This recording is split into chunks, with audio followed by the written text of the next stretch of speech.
For as long as humanity has gazed at the stars, one question has burned brighter than any constellation.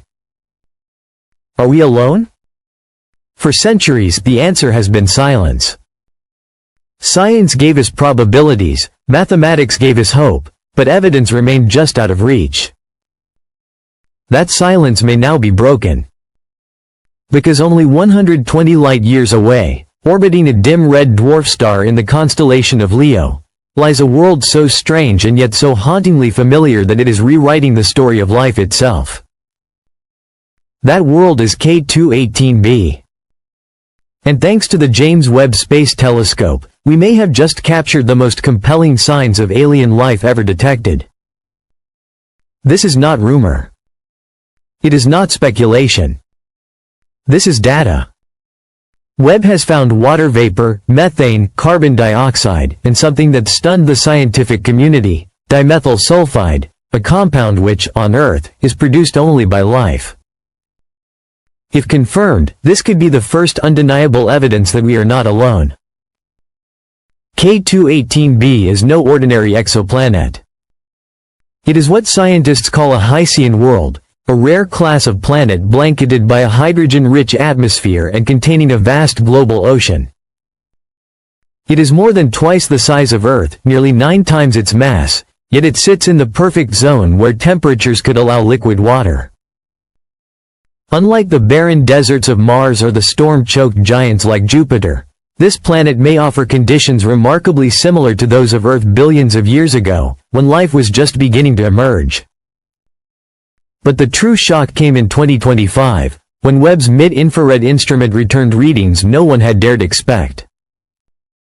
Alongside the usual gases, it revealed dimethyl sulfide, and even traces of dimethyl disulfide, molecules that here on Earth originate almost exclusively from marine microorganisms. They do not appear by accident. They do not form from geology. They are, as far as we know, the breath of biology itself. So what lives on K218b? Some scientists believe we are glimpsing a mirror of Earth's deep past, a world teeming with microbial life drifting in ancient oceans beneath a red sun.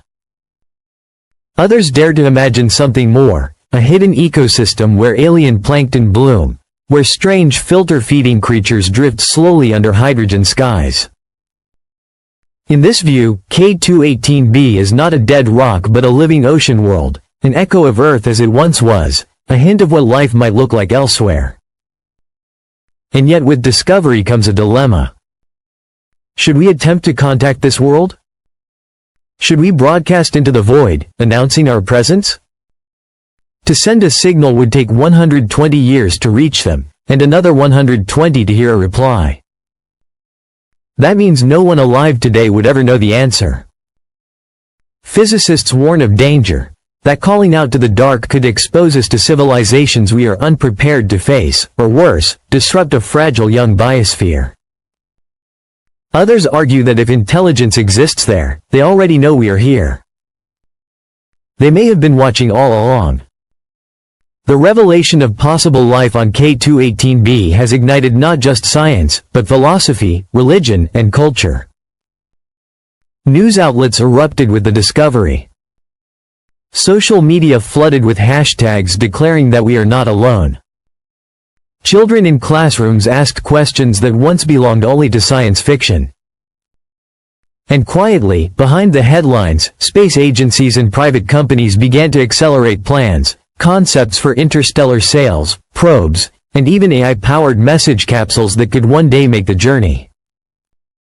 But amid the wonder lies something unsettling. If life can form here, why not elsewhere? And if life is common, why has the universe remained so silent? Perhaps civilizations burn out before they can cross the stars. Perhaps microbial oceans like K218b are abundant, but intelligence is rare. Or perhaps the silence itself is the answer, a warning not to speak too soon. K218b is not just changing astronomy. It is forcing us to rewrite biology itself. Its hydrogen-rich atmosphere challenges everything we thought life required. Could alien organisms breathe hydrogen instead of oxygen? Could photosynthesis evolve under a red sun?